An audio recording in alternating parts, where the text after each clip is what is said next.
Hey guys, welcome back to Cereal at Midnight. I have received count them four, new 4K releases from Warner Brothers, and I have spent time with all four of these, the transfers, going through the film to really give you the best commentary assessment on the transfers as possible. The special features, we've lost some special features, but we've gained some special features too. The movies are Blazing Saddles, which I am so happy has a 4K. Warner Brothers releasing this on 4K in 2024, it's kind of a big deal. This is a controversial movie. This is a movie not for these sensitive times, and Warner Brothers preserving it, that's a good thing.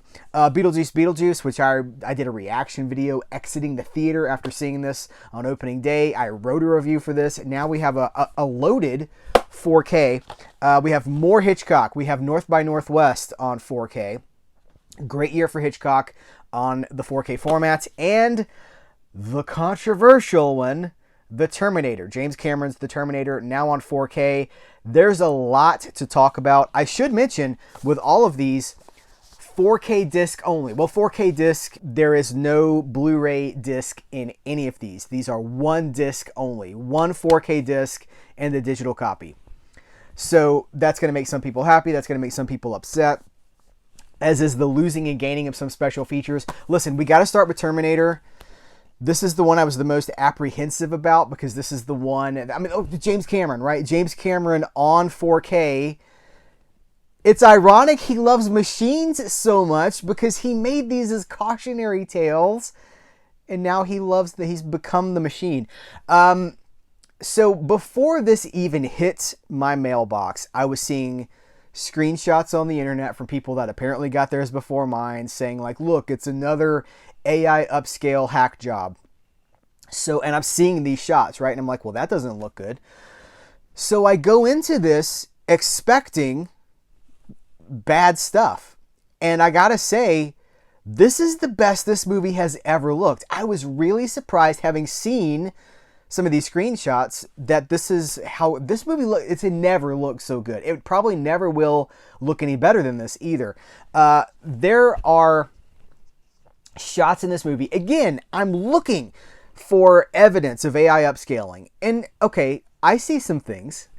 There's a shot that somebody posted of, after, it's like the last third of the movie, when Kyle and Sarah are on the run and they check into the Tiki Motel, if you know what I'm talking about.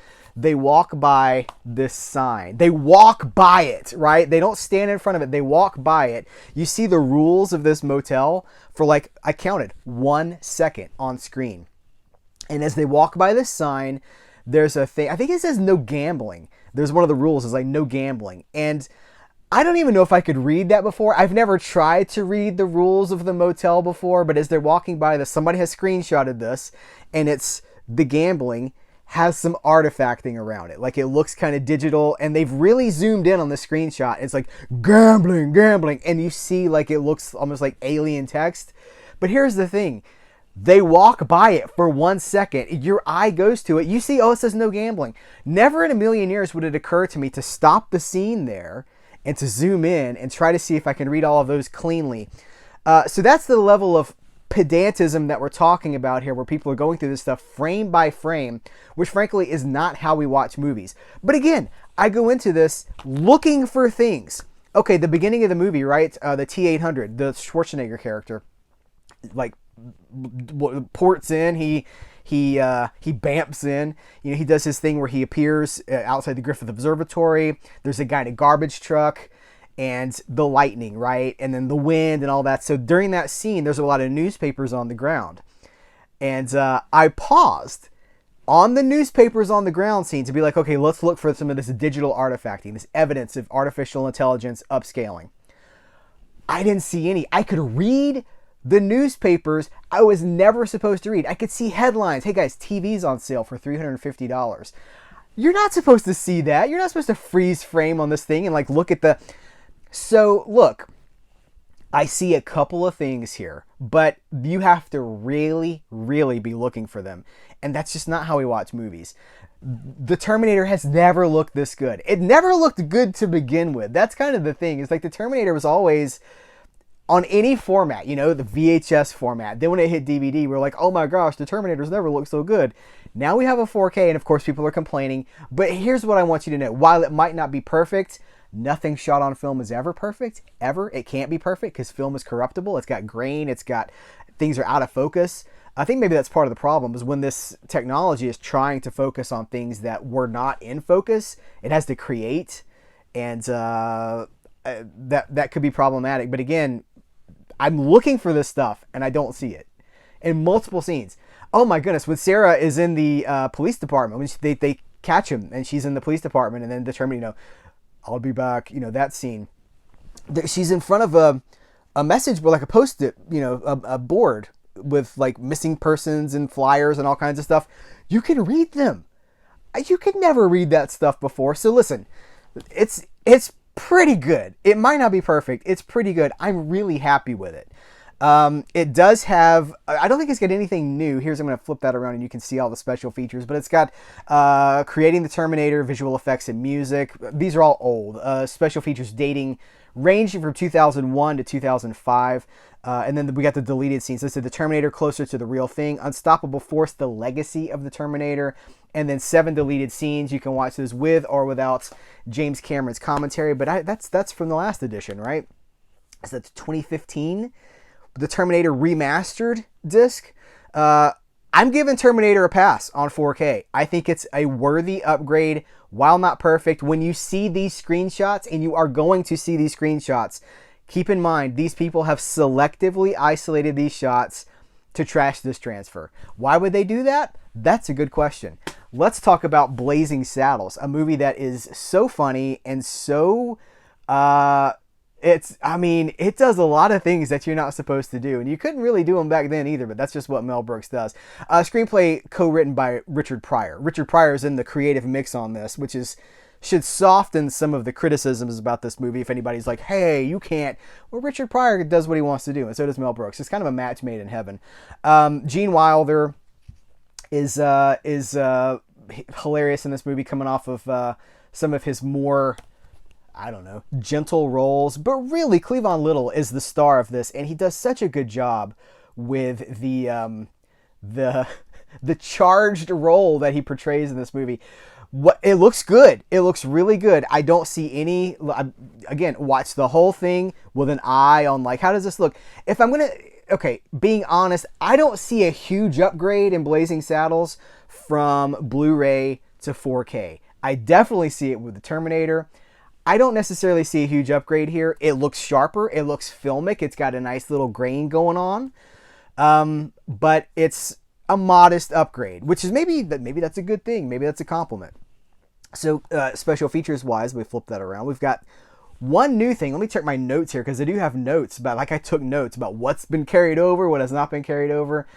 Blazing Saddles carries over most but not all of the previous special features. It drops a Black Bart TV pilot that used to be on a previous edition.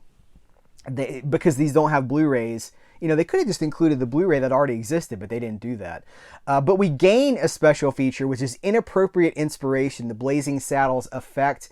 That runs 21 minutes long, newly shot. It's got new interviews with current era comedians like Ike Barinholtz and Jeff Garlin, Stephen Kramer Glickman. And it's fun. It's complimentary. You know, Mel Brooks changed everything, that sort of a thing. They have carried over the scene-specific audio commentary by Mel Brooks, the Blaze of Glory, Mel Brooks's Wild Wild West, and the Back in the Saddle features, and then the additional scenes. So some deleted scenes they've added as well. So let's talk about North by Northwest next, because this is, of course, Hitchcock. It's been a good year for Hitchcock. We just got To Catch a Thief, and now we have a restoration of North by Northwest. It looks good. This is more of what I expect from a Warner Brothers 4K transfer. It has the HDR to it has a very saturated, a heavily saturated look. The makeup that they use, you know, like people kind of looked orange in some of these movies because of the makeup that they would use at the time for on camera. Now you give that the HDR effect, and sometimes it tends a little towards orange. It's a very warm transfer. This is a scene with Eva Marie Saint with a red hat on, and the red is just like so red. But you know what? That's one of the appeals of that HDR, the Dolby Vision, treatment. This has as well carried over most of the special features. There was a 90-minute PBS special about Cary Grant. That's gone. That's no longer here. And they've added North by Northwest cinematography, score, and the art of the edit, which is 23 minutes long. It's new. It's done by Outpost Media. It's good. It's classy. It feels very modern. So you got that, and you have all the legacy features, and it does have lots. I mean, it's several hours of legacy features. They've included the commentary with screenwriter Ernest Lehman. They've Destination Hitchcock, the making of North by Northwest, the Master's Touch, Hitchcock's signature style, one for the ages, and then the guided tour with Alfred Hitchcock. So there's a lot of stuff here. Now, let's finish with Beetlejuice, a movie that I really enjoyed in the theater. It is certainly not without flaws. I showed it to my wife.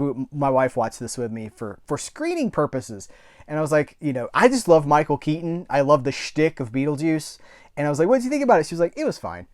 So my heart tells me it's just fine. It's fine. But I really love some of the stuff that they do in the movie. I love if you've seen the movie, the Italian flashback. I enjoy that. Just more Beetlejuice is always fun for me. Like Keaton doing that thing, like it's just fun. But it's not. It is repeating everything from the first Beetlejuice movie. One of the special features is like Tim Burton, who's all over these special features. It's like, well, there's a wedding because it's a Beetlejuice movie, so there's got to be a wedding. So does that mean if we get another Beetlejuice movie, there's going to be another wedding? Like, does there have to be a wedding, Tim? It has a commentary with Tim Burton, which I was really excited to see because I would, getting the creative peek behind the scenes of the creative process is really interesting to me. And we don't get a lot of commentaries with directors these days in this corporate era that we live in, where the narrative is controlled and manufactured and very specifically targeted, which again is why I'm kind of crazy surprised that we've got Blazing Saddles with a new special feature, because the corporations the studios want to control what we know about these movies. And so when you have a 30-minute making of featurette like there is on this Beetlejuice disc that tells the story, and he's like, when I made Beetlejuice, it's Tim Burton. He's like, I didn't really know what I was doing. We didn't have a lot of money. I was just kind of figuring it out, but we all kind of came together because it's like, well, that's cool. He's kind of telling what really happened. There's a lot of features. They say over 2 hours of special features. Commentary by director Tim Burton. The making of Beetlejuice. That's the 30-minute thing I was just talking about. And 6 more spooktacular features, it says. They are talking about the Shrunken Head guys. They're actually not on the cover here. The Shrunken Head guys, they talk about the Guide for the Recently Deceased, the book that is in the movie. They talk about some of the effects, some of the ghosts, things like stop motion. There's some stop motion. I don't think it's actual stop motion. I think it's like computer done stop motion, but they talk about the stuff. They talk about the movie for, I think it's about an hour and a half or so. It says over 2 hours of special features, but they're counting the commentary in that. It's like 3.5 if you add it all up, I believe. And it's cool. It's insightful. It's not as groundbreaking as a commentary or a making a feature in like 1999 was, but I don't think we're going back to those days. So it's a pretty loaded disc.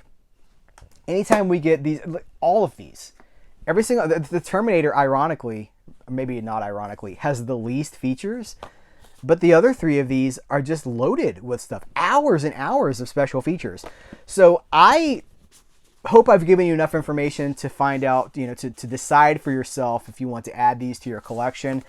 I'm really happy with all of them, actually. I lament the loss of some of these features, but I also know enough behind the scenes that some of these, they're like a TV pilot that might not even belong to this studio anymore. It might have to be licensed. Somebody might have to pay for it. It might have been licensed for the one release years ago.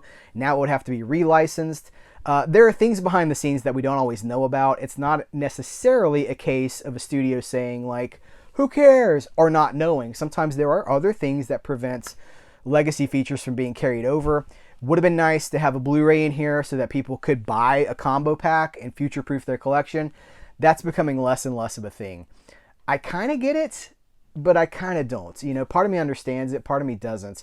What do you guys think about it? Let's talk about it in the comments below. Have you seen any of these movies? I mean, I hope so. These are three of the four of these are bona fide classics, cinema classics. So let's talk about the movies in the comments below. I appreciate you guys. Oh, I should have mentioned this at the beginning. I'm going to put links for all four of these in the description of this video. And if you use those links, that's a way you can support Cereal at Midnight, because I get a tiny percentage of each sale. I think it's like 2% of each sale, but everything counts. It all matters. And that's one way that you can, an easy way you can like thank me or give me some sort of a return for a video like this, which is promoting other people's products, but an honest review. You know, it'd be easy to be like, Terminator looks terrible. I just don't think it does. I think it looks really good, better than it's ever looked before. So I'd rather be honest with you guys than shill, I guess is the thing I was trying to say. Anyway, I appreciate you. Thank you so much. Take care. Till next time, I will catch you later.